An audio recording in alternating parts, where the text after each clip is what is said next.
Okay, let's continue with the mixed mode grabbing logic. We're gonna start working with the pickup event here. So what we want to do is when we use the mixed mode, we want to start by setting the collision response for a pawn, and you may remember I set the mesh to be a pawn, otherwise it would have, I think it was world static or something. So I want to ignore that specifically. So set response to channel. That looks correct. Wrong.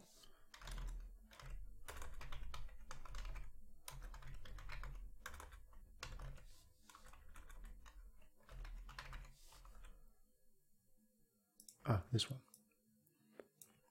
So for a pawn I want to ignore. That is one thing I want to do here. So I'm going to collapse this to a function in a moment. And what I want to do is to start off by calling the attach to.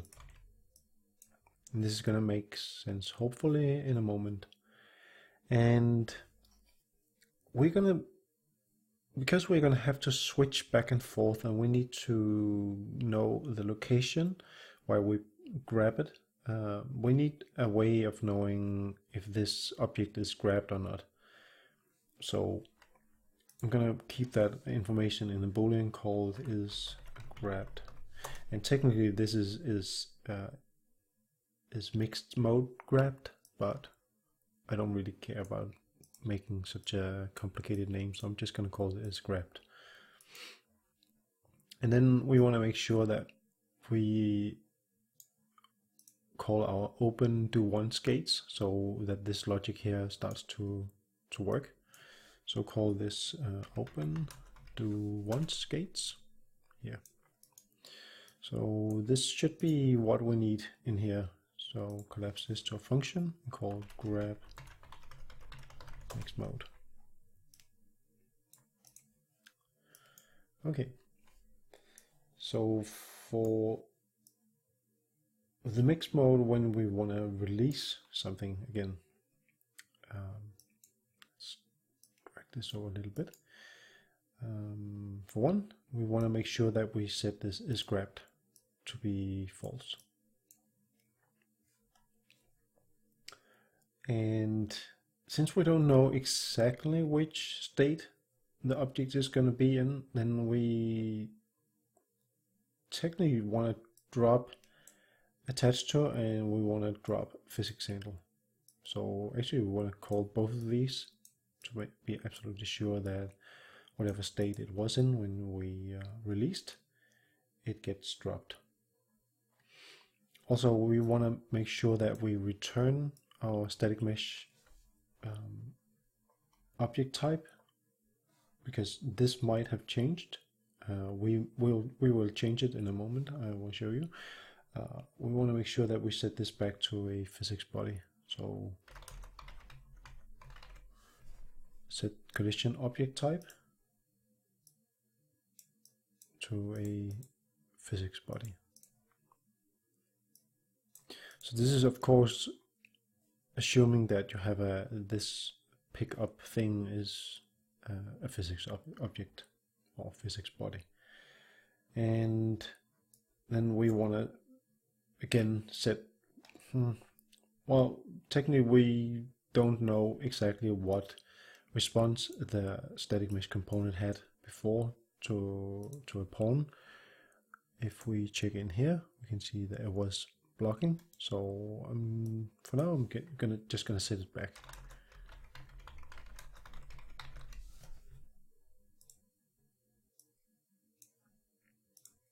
For pawn to block. Okay. So that stuff here we are also gonna collapse to a function. Call this drop mixed mode, like that. So sadly we are not entirely done. We need to do some or revisit some of the other functions. So we're gonna start off by the grab attached to. Grab attached to.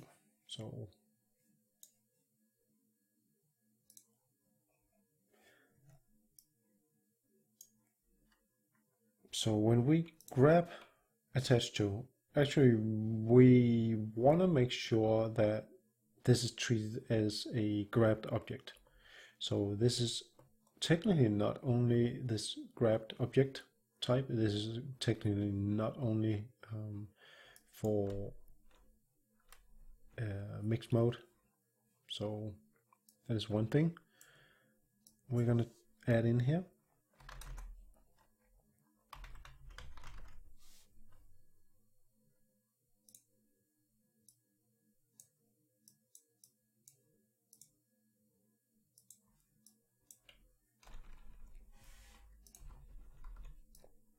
And the reason why we want to do that is because we're going to use the attached to state to also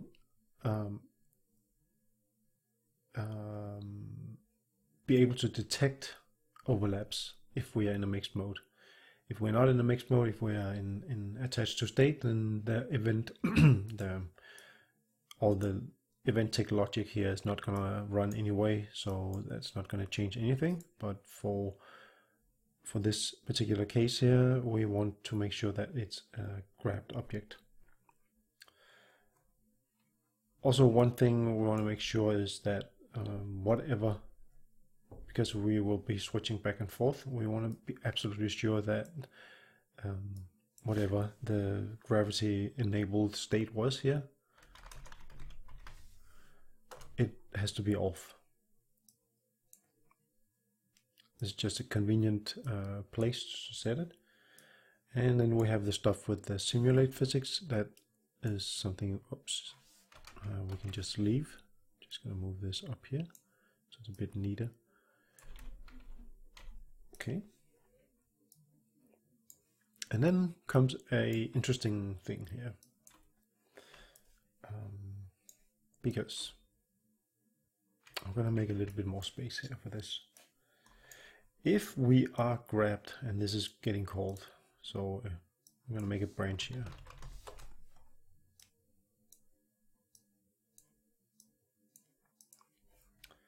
So if we are grabbed already, and this is getting called, then we want to do something, but we also want to attach our component. And if we're not grabbed, then that means that this is the first time it's getting called. Then we definitely just want to call attached component to. And here's the thing. I think I mentioned this in the last video or something. Once we grab something, we need to have a way of recording the rotation and location of where we picked it up in local space, so that we can put it back once again once we switch to a physics handle state. So that is something that we want to actually do a check for afterwards here. So I'm going to make a branch here at the end. And then we want to create a new variable to hold this. We're going to call this local. Oops.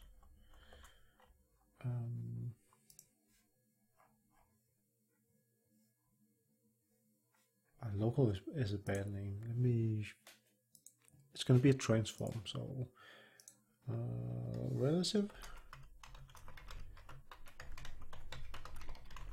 pickup offset. Okay, so here comes the fun part. It's a matter of how we figure out that relative pickup offset. So it's going to be a lot of stuff here, which I'm probably going to collapse to a macro afterwards.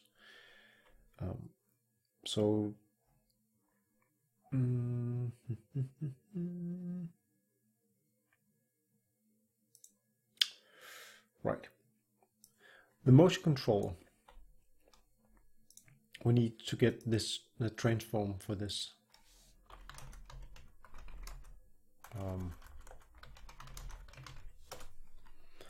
And we need to inverse the axis, this actor, the cube's location. We need to get this into a local space or relative space, and we do that by calling inverse transform location, which will convert it into a local space relative to the motion controller. And just gonna make a little bit more space, and then we want to start collecting some information here. So this is going to be the location. This is pretty easy. Now the rotation is a little bit more interesting. So we can do that. I hope I get this right. So if I get the actual rotation, so this is a rotation of my little cube here, cube actor rotation here. Then I can break this up into its axis. And what this allows me to do is to transform each of the axes. I suppose you can inverse or transform. I think you can do this with another node, but I'm just going to do this manually for now, because I think this is just as valid as another way. Since now we have the axis, now we can inverse transform each of these, and we're going to use direction and use the same. So we're going to do that for each of the axes. Y and Z, and then we're going to combine them again from axis like this, and that should give us a new rotation, which is a relative to our motion controller. So this is a bit of a math thing that you don't want to do too often, or at least I don't. Just want to do it once, and I hope I got this right. So anyway, I'm just going to collapse this to a macro and call this get relative pick up transform. That was a long name. Okay.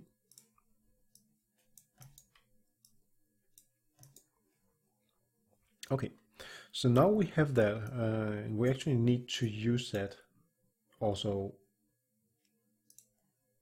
So if we go back to the true part here, so right now we have a true and false, which basically does the same.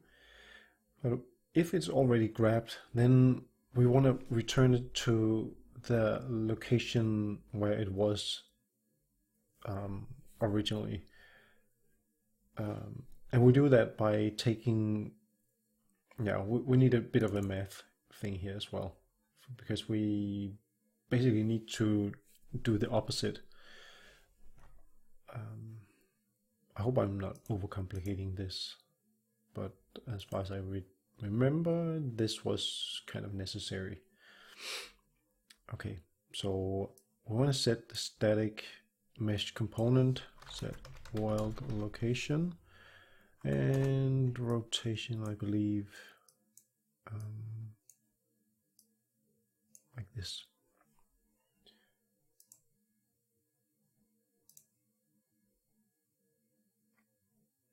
Okay, right. So we need to do the opposite as before. So again, this time we have a relative pickup offset that we need as the starting point, really. So we can split this open, and again the thing is relative to is the motion controller, so get world transform for that, which is we're going to be using to transform this back again. The location again is fairly simple. So instead of using inverse, now we use transform location. Oops, by this, and we break this again into its axis, and we transform each of these direction. 1, 2, 3.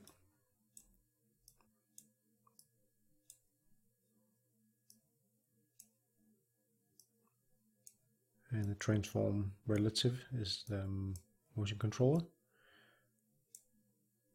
I don't really know if there's a good way to make this look less complicated, but and then we collect them again. Make rotation from axis. I'm pretty sure you can do this with one node actually. So yeah. Okay.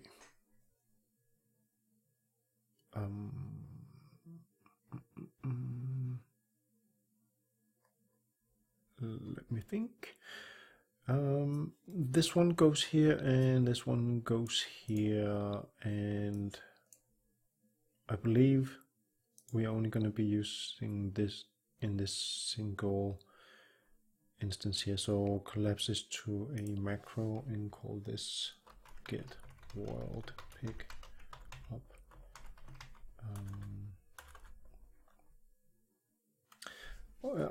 Let's call it pickup transform, and let's change it up a little bit so it returns a transform instead. Just looks a little bit better, I think.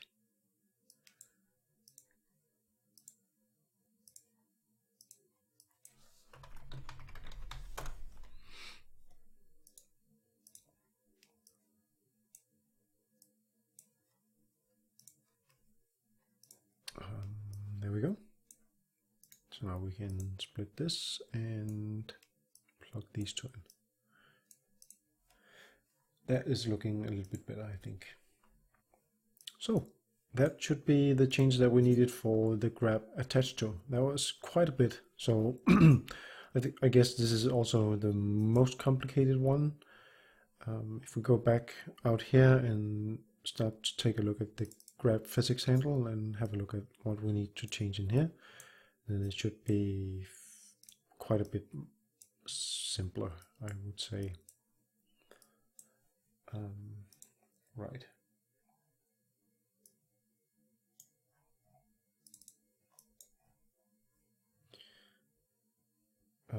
So right now we only grab the component location.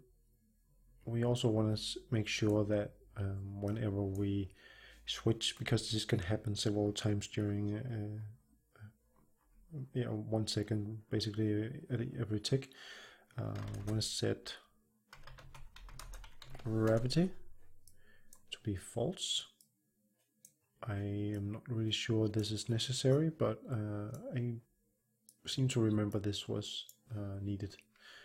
And we also want to make sure that this is simulating physics, because we can switch back and forth.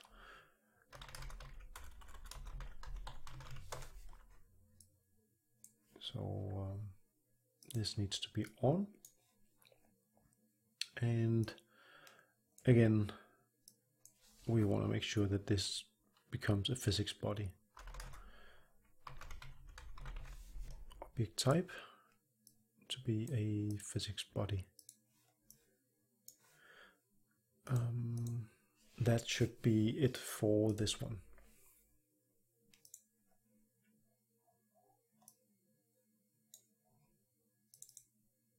So let's review the drop attached to.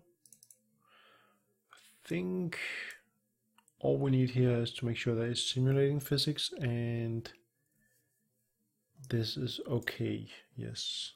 So we can move on to drop physics handle, and right now it just releases the component, and actually we want to be absolutely sure that we simulate gravity, or have gravity enabled here again.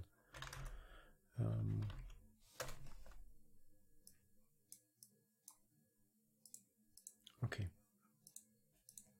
So there's quite a few changes, and still we can't really see the effect of this. So right now you just have to believe me that this is eventually gonna work.